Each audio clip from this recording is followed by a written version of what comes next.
Hello জান, কি করো? খাইছো না ঘুমাচ্ছ? কোন কালের থ্রি পিস পরে আছো? বাথরুমে কয়বার গেছো? কত বড় বেহায়া। মা বাবার খোঁজ খবর নেয় না। বাপে ফোন দিলে রেগে যায়, কলই রিসিভ করে না। মায়ে ফোন দিলে রেগে যায়, কলই রিসিভ করে না। বান্ধবী মিস কল দিলে ওর মুখে মনে হয় পূর্ণিমার চাঁদের হাঁচি ফোটে। তারপরে কল ব্যাক দেখো, হ্যালো জান, আর একটু দেরি করে যদি তুমি মিস কল দিতে, জানটা ফুরুত করে বাইরে হয়ে যাইতে। আছে না নাই? যুবক, তোদের রং তামাশা মিটে যাবে। বলবো আল্লাহর বান্দা যখন মারা গেল, সবাই টেনশনে পড়ে গেল। এই মৃত ব্যক্তির জানাজার ইমামতি কে করবে? তাকে কিভাবে গোসল করাইতে হবে? সবাই অবাক হয়ে গেলেন, কি করা যায় টেনশনে পড়ে গেলেন। এরকম ভাবতে ভাবতে একটা দিন অতিবাহিত হয়ে গেল। সবাই চিন্তা করলো, কিছু না পারি একটু গোসলটা করায় নেই। আর আগামীকালকে সকালবেলা আমাদের যে কবরস্থান আছে তার পাশ দিয়ে রাস্তা চলে গেছে, ওই রাস্তায় আমরা লাশ নিয়ে অপেক্ষায় বসে থাকবো। আল্লাহর কোনো বান্দা ভালো মানুষ যদি খুঁজে পায়, ইমাম আলেম ওলামাকে যদি খুঁজে পায়, সে যদি এই ভিতরে না আসতে চায়, এজন্য আমরা লাশটা নিয়ে রাস্তায় দাঁড়িয়ে থাকবো। তাকে ধরে রাস্তায় জানাজা পড়াইয়া আমরা মৃত ব্যক্তিকে কবরে শায়িত করব। আমার ভাইয়েরা, এইবার আল্লাহর বান্দারা সবাই মিলে লোকটাকে গোসল করায় দিলেন। পরের দিন সকালবেলা লাশটা নিয়ে রাস্তার উপরে অপেক্ষায় বসে থাকলেন। সকালবেলা থেকে দুপুর পর্যন্ত কাউকে খুঁজে পাওয়া যায় না। দুপুরের পরে তাকায় দেখেন আল্লাহর একজন বান্দা জুব্বা পরে, মাথায় টুপি পরে হেঁটে হেঁটে আসতেছিল। আল্লাহর বান্দার পথ থেকে থামায় দিলেন, দিয়া বলে, ভাই দেখে মনে হয় আপনি একজন আলেম মানুষ। দেখে বলে, না আমি কোনো আলেম না, আমি ভারতের একজন প্রশাসনের লোক। ডেকে বলে, ভাই আপনি শিক্ষিত মানুষ, আপনার কাছে অনুরোধ, আমাদের একজন মানুষ এলাকায় মারা গেছে, লোকটা মুসলমান, কিন্তু এলাকায় ইমামতি করার মতো একজন ইমাম আলেম ওলামা আমাদের এলাকায় নাই।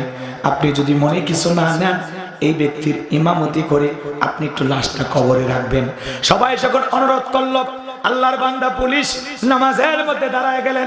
জানাজার নামাজ আদায় করার পরে সকল মানুষ তাকে বলে, ভাই আপনার হাতে পড়ি, পায়ে ধরি, আপনি জানাজার নামাজটা যেহেতু পড়াইলেন, চলেন একটু লাশটা কবরে রাখবেন। একজন মৃত মানুষকে কিভাবে কবরে রাখা লাগে আমরা জানি না। সকলের অনুরোধে আল্লাহর বান্দা কবরের ভিতরে নামলেন, লাশটাকে কবরে শায়িত করলেন। এরপরে বাঁশের বিছানা বিছায়া দিলেন। এরপরে কবরে মাটি দেওয়া হলো। আল্লাহর বান্দা প্রশাসনের লোক থানায় চলে গেলেন। এইবার বাজান গো আমার, থানায় গিয়ে তার পকেটের ভিতরে একটা জরুরি পেপারস, জরুরি একটি কাগজ রেখে দিয়েছিলেন।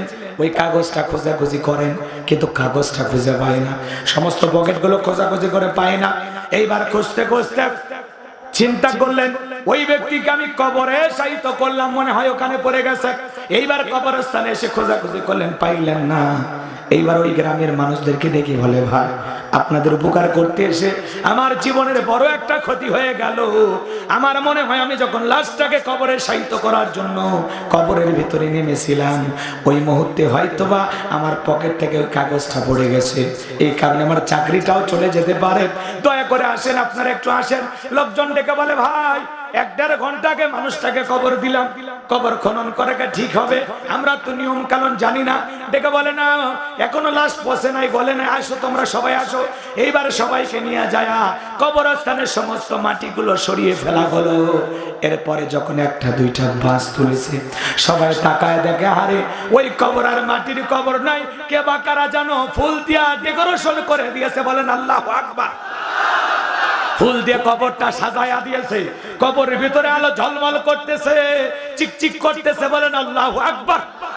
এবার সমস্ত বাঁশগুলো টান দেওয়া হলো।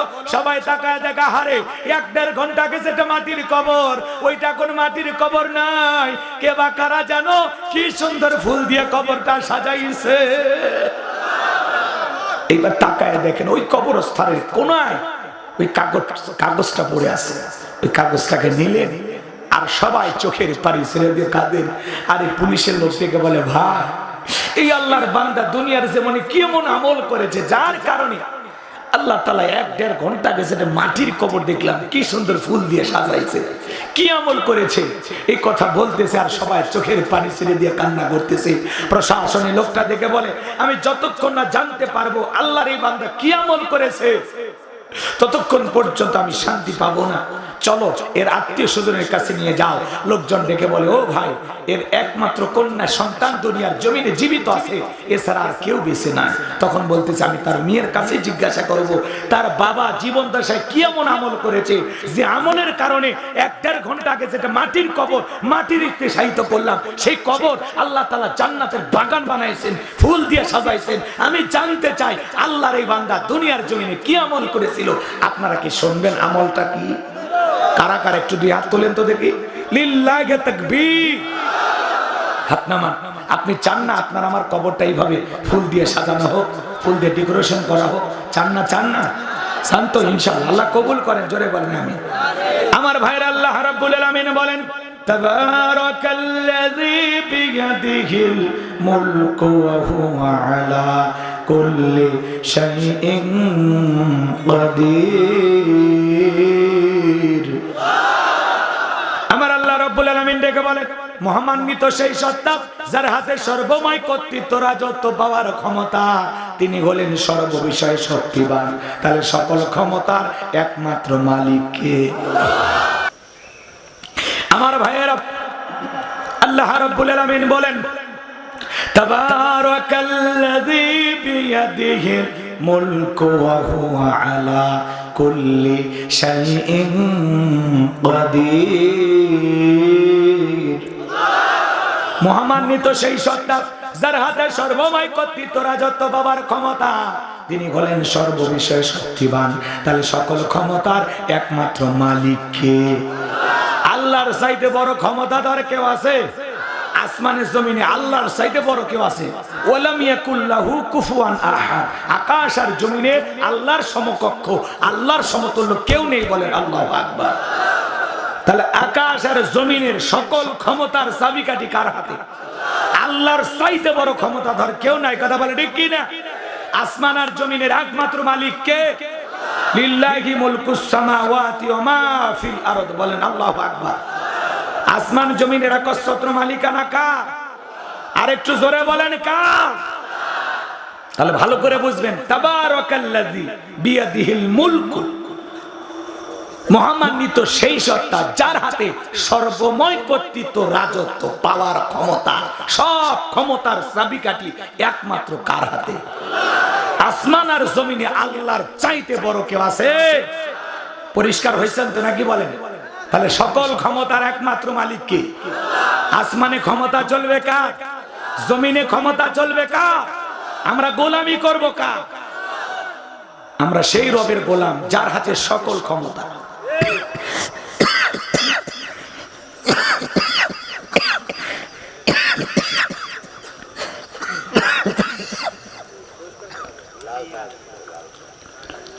কষ্ট হচ্ছে আপনাদের?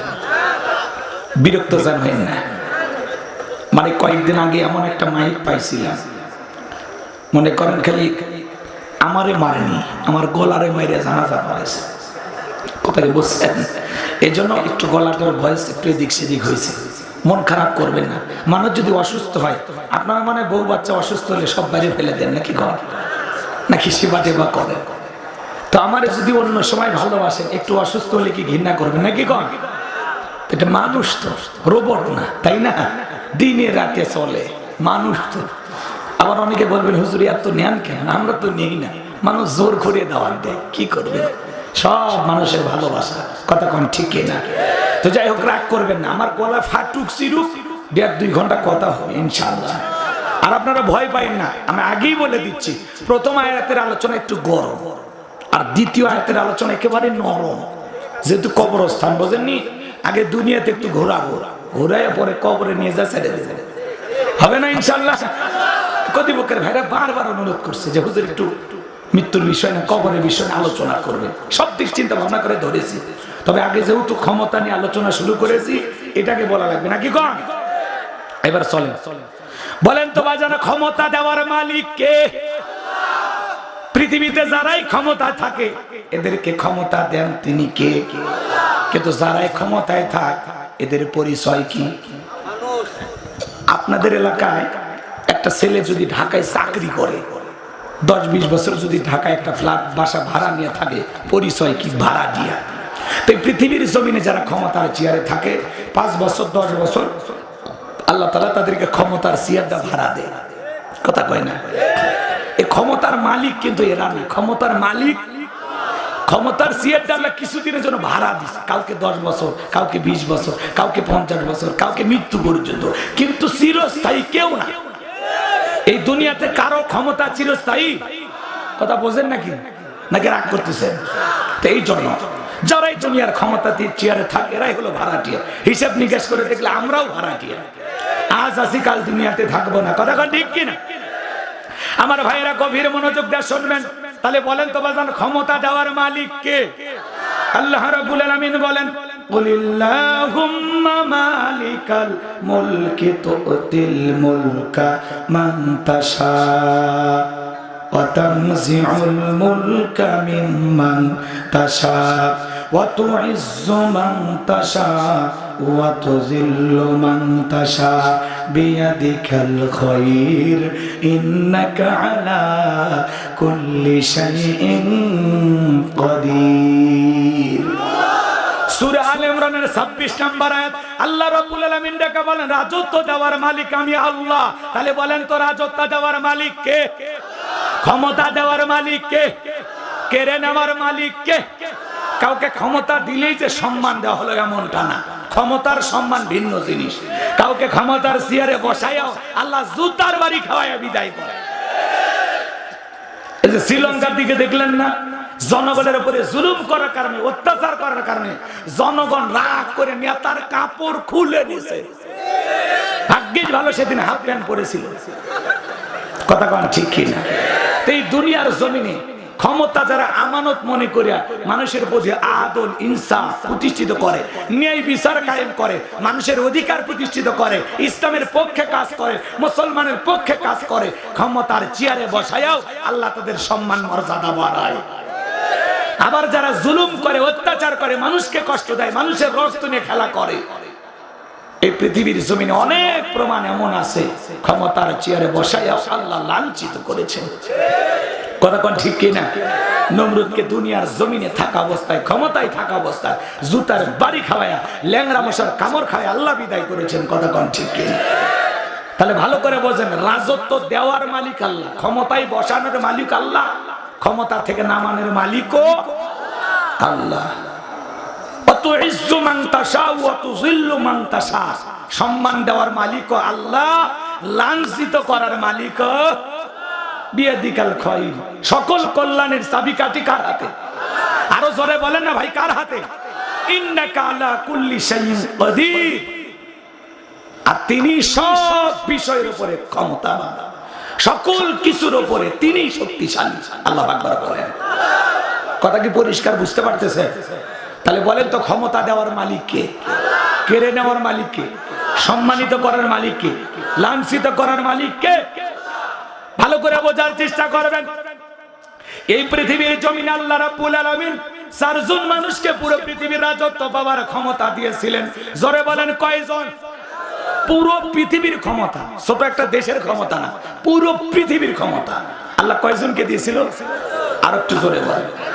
আরে ভাই, পুরো পৃথিবীর ক্ষমতা তো দূরের কথা, একটা ছোটখাটো নেতার সাথে এলাকায় পারা যায় না। কথা বলে না। এরকম একজন ছিল রসুলের জামানায়, আমার দেশের কথা আমি বলতেছি না, ভুল বুঝবেন না।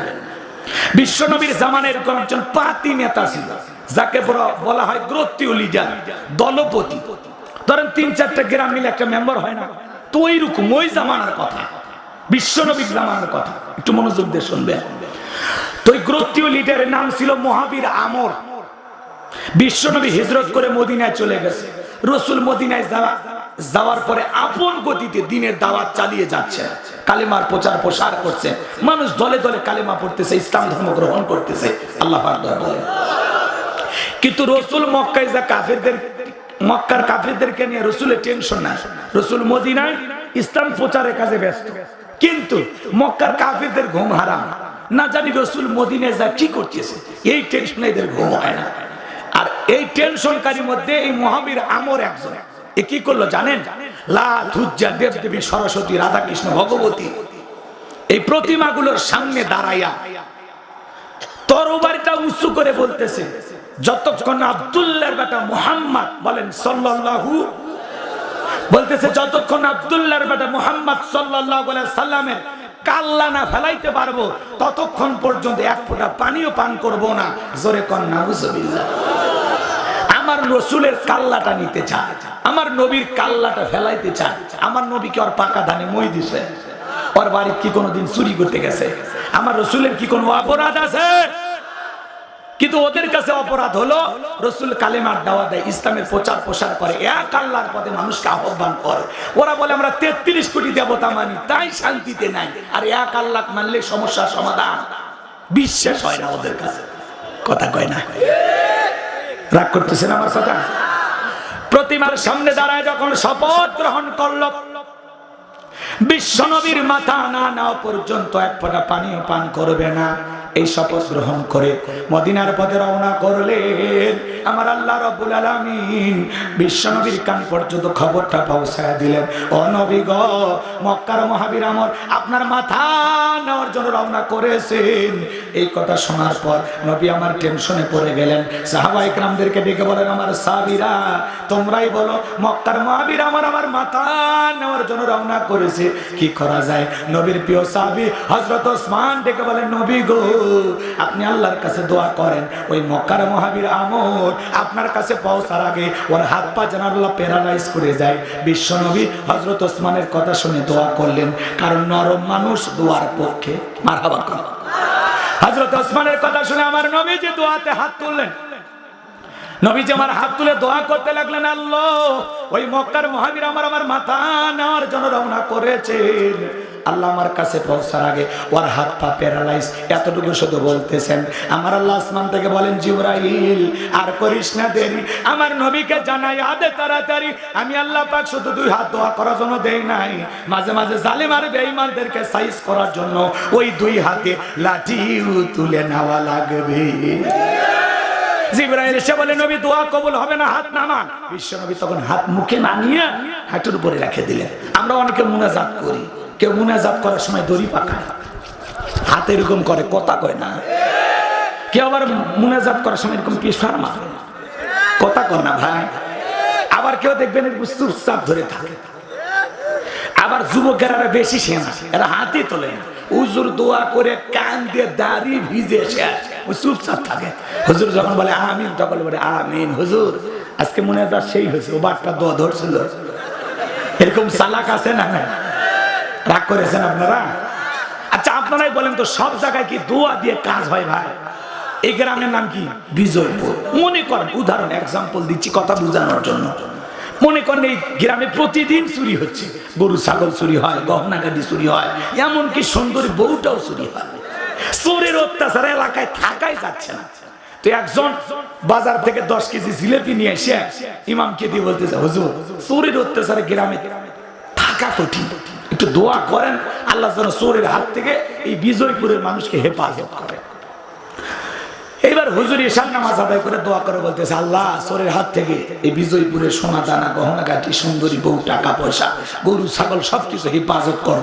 চোরও হাত তুলে কয় জিলেপি খাওয়ার আশায় আমিন আমিন আমিন। কারণ চোর কি সব বাইর গ্রামে থাকে না, ওই এলাকার দুই একজন থাকে, কথা কয় না। না হলে কার বাড়িতে কি আছে এই তত্ত্ব কেউ জিবরাইল দিল, কথা বোঝেন না? অবশ্যই ওই গ্রামের একজন থাকে। না হলে হাজী সাহেবের বাড়ি, ওনার মেয়ে কয়েকদিন আগে বিদেশ থেকে আসছে, ওনার ছেলে কয়েকদিন আগে বিদেশ থেকে আসছে, এই খবর দিল কে? কথা বোঝেন নে? এটা এমনি বলতেছে, আমি আপনাদের গ্রামের বদনাম করতেছি না, আবার ভুল বুঝেন না, এটা উদাহরণ। এদিক খেয়াল করে, ওই জায়গায় হুজুর যদি জিলেপি পাইয়া দোয়া না করে বলতো, এই বিজয়পুরের যুবকেরা জিলেপি খাইয়া মিলাদ পড়া দোয়া করে চুরি বন্ধ হবে না। তোমরা যদি চুরি বন্ধ করতে চাও, এই গ্রামে ঢোকার 4টা রাস্তা আছে, এই 4 রাস্তার মোড়ে মোড়ে মাগরিব থেকে ফজর পর্যন্ত বাংলার লাঠি নিয়ে দাঁড়ায় থাকবা। চোরকে দেখা মাত্রই ওই লাঠি দিয়ে এমন পিটান পিটাইবা যাতে 6 মাসে মাজা সোজা করার শক্তি না থাকে। চোর হাত তুলে আমিন কইতো না, তওবা করে ভালো হয়ে যেত। তো চুরি বন্ধ করতে গেলে দোয়া দিয়ে কাজ হবে না। আজকে বাংলাদেশে চুরি দুর্নীতি বন্ধ করা যায় না। চুরি বন্ধ করতে গেলে সূরা মায়েদার আল্লাহর দেয়া আইন বাংলাদেশে যদি কায়েম করা হয় যে চোর যদি পুরুষ চুরি করে আর ধরো হাতটা কেটে দাও, একটা চোরের হাত যদি কেটে মিডিয়াতে ফালাও করে প্রচার করা হতো যে বাংলাদেশে আজ থেকে পার্লামেন্টে আইন পাস করা হলো চুরি করলে হাত কেটে দেওয়া হবে, আল্লাহর কোরআনের আইনটাকে বাস্তবায়ন যদি করা হতো, বিশ্বাস করেন সমস্ত চোরেরা তওবা করে নামাজি হয়ে যেত। কিন্তু কে শোনে কার কথা? কে শোনে কার কথা? ওই যে শুনছিলেন না বাংলাদেশে নাকি চোর ধরা মেশিন নিয়ে আসে, এয়ারপোর্টে নামার পর মেশিনই ছিল। বিচার দেবেন কারে? রাগ করছেন আপনারা? এক আম বাগানে এক ছেলে আম পাড়ে, বাগানের মালিক বলে নতুন বাগান লাগাইছে, আম দিছি, এইবার প্রথম আম আমার বিবি খাইলো না, আমার সন্তান খাইলো না, জামাই বাড়িতে দিলাম না, তার আগে নতুন বাগানের আম তোর চুরি করলি, তোর বাপকে আগে বিচার দে। ছেলেটা খিলখিল করে হাসে।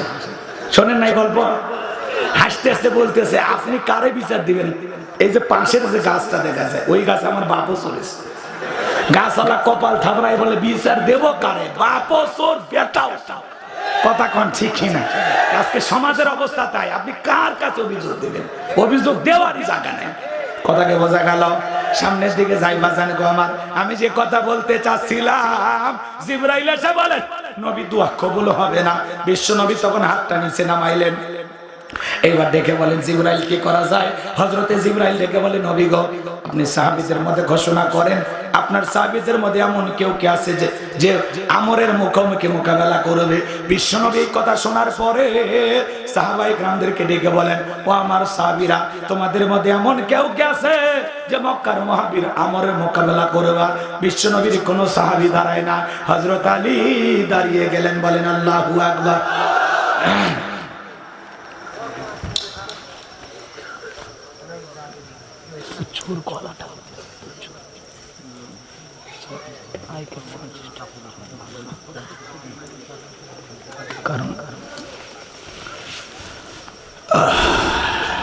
কষ্ট পাচ্ছেন আপনারা? আমার ভাইয়েরা গভীর মনোযোগ দিয়ে শুনবেন। আমি যে কথা বলতে চাচ্ছিলাম, এইবার নবী ডেকে বলে এই আলী না বুঝে কেন দাঁড়াইছো? তুমি কি জানো ওই মক্কার মহাবীর আমর এক বেলা খাবার খায় 21 কেজি 3.5 মণ ওজনের তরবারি নিয়ে যুদ্ধ করে। এত বড় বীরের সামনে তুমি কেমনে যাইবা? হযরত আলী তুমি বসে পারো। নবীজির কথায় হযরত আলী বসে বললেন। নবী দ্বিতীয়বার বললেন, আবারও হযরত আলী দাঁড়িয়েছেন। আবার নবী যখন তৃতীয়বার বললেন ও আমার সাহাবীরা তোমাদের মধ্যে এমন কেউ কে আছো যে আমরের মোকাবেলা করবা? আবারও হযরত আলী দাঁড়িয়ে গেছেন। নবী এইবার দুইটা হাত বাড়ায় বলে আলী রে আয় আমার কাছে আয়। এই কথা বলে বিশ্ব নবী বুকে জড়ায় নিলেন আর ডেকে বলে আলী এত বড় বীরের সামনে যাইতে চাস, তোর জানে কি মায়া দয়া নাই? হযরত আলী ডেকে বলে নবী আপনি শুধু আমাকে দোয়া করে দেন, ওই মক্কার মহাবীর আমর আপনার চেহারা দেখার আগে ওরে আমি জমিন থেকে বিদায় করে দেব। বলেন আল্লাহু আকবার। বিশ্বনবী তখন ডেকে বলে আলী খালি হাতে দোয়া করে লাভ হবে না। ওসমান তোমার বাড়িতে কি তরবারি আছে? হযরত ওসমান ডেকে বলে নবী আমার বাড়িতে তরবারি আছে 27 ইঞ্চি লম্বা। বিশ্বনবীর হাতে দিলেন, নবীজি হযরত আলীর হাতে দিলেন। এইবার হযরত আলী তরবারে পায়ে মারছে দৌড়। দৌড়াইতে দৌড়াইতে আমরের মুখোমুখি হয়ে গেছে যখন, এইবার আমর ডেকে বলে কি রে পিচ্চি আলী তুই কেন আমার সামনে? হযরত আলী বলে পিচ্চি না কি পরে বুঝাইতেছি, কোন আল্লাহু আকবার। কথা আছে ছোট মরিচের ঝাল বেশি, কথা কোন ঠিক কিনা? হযরত আলী এবার তরবারিটা দিয়ে দাগ টানতেছেন আর একটা দোয়া পড়তেছেন। এই দোয়া পড়ে বাড়ির চতুর্দিকে যদি ফু দিতে পারেন, পানি ছিটাইতে পারেন, বড় বড় দুর্ঘটনার হাত থেকে আল্লাহ আপনার পরিবারকে হেফাজত করবেন। আল্লাহু আকবার। কি সেই দোয়া শুনবেন না? হযরত আলী যে দোয়াটা পড়তেছেন শুনবেন? এবার শোনেন, ভালো করে শোনেন। হযরত আলী তরবারিতে ডাক্তার না বোঝেন তো? ডাক্তার বোঝেন না? দাগ টানতেছেন, দাগ টানতেছেন। এরকম দাগটা টানার পর সীমানাটা দেওয়ার পরে তরবারিটা উঁচু করে ডেকে বলে এ কাফেরের বেটা তোর যদি সাহস থাকে দাগটা পার হইয়া নবীর কাল্লা নিতে যায়, আয় আয় খেলা হবে। সুলাইমানের ইতিহাস যদি বলতে যাই 2-3 ঘন্টা আলোচনা করে শেষ করা যাবে না, কিন্তু আমার টার্গেট নবী সুলাইমান না। আজকে টার্গেট আছে জায়গা মতো বলবো কি মন খারাপ করেন না, নবী সুলাইমানের ঘটনা আমি আপনাদের কাছে শোনানোর সময় পাবো না। আমার ভাইরা, আল্লাহর পয়গম্বর সুলাইমান আলাইহিস সালামকে আল্লাহ পাক পুরো পৃথিবীর রাজত্ব পাওয়ার ক্ষমতা দিয়েছিলেন। আল্লাহ নবী সুলাইমান আলাইহিস সালামকে আল্লাহ পাক একটা তক্তের সিংহাসন দিয়েছিলেন। এই সিংহাসনে উড়ে উড়ে পয়গম্বর যেই পথ দিয়ে যাইতেন, সিংহাসনটা যেই পথ দিয়ে চলতো, তার নিচে স্বর্ণের খনি পাওয়া যাইতো, তেলের খনি পাওয়া যাইতো। ফসলের জমির ওপর দিয়ে গেলে ফসল বৃদ্ধি পাইতো। নবী সুলাইমানের সিংহাসনটা যেই দিক দিয়েই যায় সেই দিক দিয়েই বরকত, তেলের খনি পাওয়া যায়, স্বর্ণের খনি পাওয়া যায়। কথা কন না? ফসলের জমির উপর দিয়ে গেলে ফসল বৃদ্ধি পায়। তাহলে বাদশার সিংহাসন যেই দিক দিয়ে যায় সেই দিক দিয়েই বরকত। এখন যদি নেতারা কোনো দিক দিয়ে যায়, বরকত না গজব? বুঝেন না? নেতা লাগবে নবী সুলাইমানের মতো। কথা কন ঠিক কি না? রাগ করতেছেন? আমার ভাইরা, যেই দিকে যায় সেই দিকে বরকত। সুবহানাল্লাহ। আমার ভাইরা, লম্বা হবে, লম্বা করব না।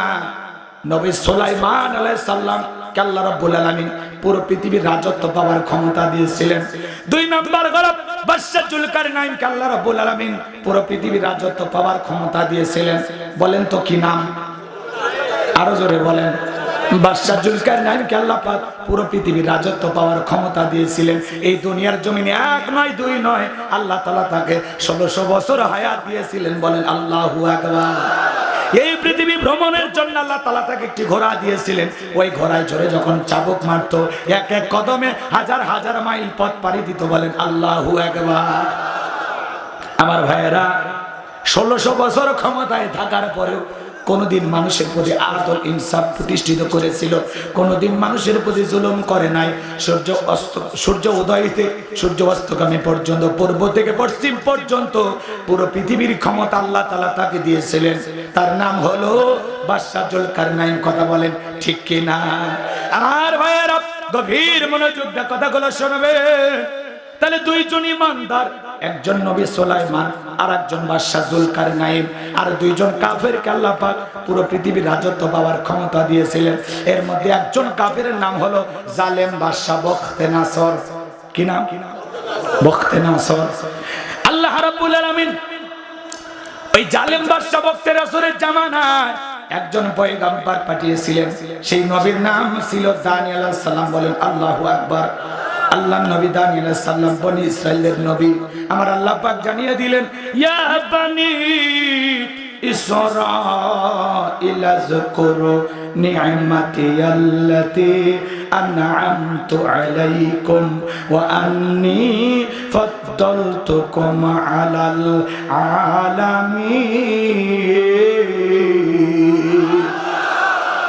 নবী দানিয়েল আলাইহিস সালাম ডেকে বলে, ও আমার বনি ইসরাইল উম্মতেরা, তোমাদের বাপ দাদা কৃতদাস ছিল, গোলাম ছিল, মানুষের বাড়িতে কাজ করত। সে দাসত্বের গোলামির জিন্দেগি থেকে আল্লাহ তাআলা তোমাদেরকে স্বাধীনতা দিয়েছেন, মুক্ত করেছেন। বিদায় দাম্ভিকতা করো না, অহংকার করো না, এক আল্লাহর ইবাদত করো। কোনো মতেই কওমের মানুষেরা পয়গম্বরের দাওয়াত গ্রহণ করলেন না। তারা ডেকে বলে, নবী দানিয়াল, পুরান দিনের গল্প শোনায় লাভ নাই, বাপ দাদা কি করেছিল এটা আমরা জানতে চাই না। আমরা ভালো আছি, টাকা পয়সা, বউ, সুন্দরী নারী, কোনো কিছুর অভাব নাই। আল্লাহর পয়গম্বর দিনে দাওয়াত দেয়, রাতে দাওয়াত দেয়, লম্বা ইতিহাস সংক্ষিপ্ত করে বলে দিয়ে যায়। আমার ভাইয়েরা, নবী দানিয়েল আলাইহিস সালামের দাওয়াত তারা কোনো মতেই গ্রহণ করলো না, কর্ণপাত করলো না। আল্লাহ নবী দাওয়াত দিতে দিতে ক্লান্ত হয়ে পড়লেন, আর ডেকে বলে, শোনো, আমি তোমাদেরকে শেষবারের মতো বলি, এক আল্লাহর ইবাদত করো, দাম্ভিকতা করো না, অহংকার করো না। কোন কওমের মানুষ যদি অহংকার করে, দাম্ভিকতা করে, কোদাদ্রি হয়ে যায়, ওই জামানার মানুষের উপরে আল্লাহ পাক দুই ধরনের আযাব আর গজব পাঠায়। এক নাম্বার হলো আসমান জমিনের গজব পাঠায়া আল্লাহ তাআলা তাদেরকে ধ্বংস করে দেয়, আর না হলে দুই নাম্বার তাদের ভাগ্যে জালেম শাসক পাঠায়া দেয়। এখনো সময় আছে, তোমরা ফিরে আসো, পরিবর্তন হয়ে যাও। কোন মতে তারা যখন পরিবর্তন হলো না, ওই কওমের উপরে আল্লাহ রাব্বুল আলামিন বাদশা বখতেনাসরকে পাঠায়া দিলেন। জালেম বাদশা বখতেনাসর ক্ষমতার চেয়ারে বসার পর হাজার হাজার নিরপরাধ মানুষকে জেলখানায় বন্দী করতে লাগলেন। শুধুমাত্র তাই নয়, আল্লাহ নবী দানিয়েল আলাইহিস সালাম সহ তার ৭০,০০০ উম্মতকে জেলখানায় বন্দী করলেন। নবী মানুষ কোন জায়গায়? পারলাম না ভাই তোদের সাথে রে।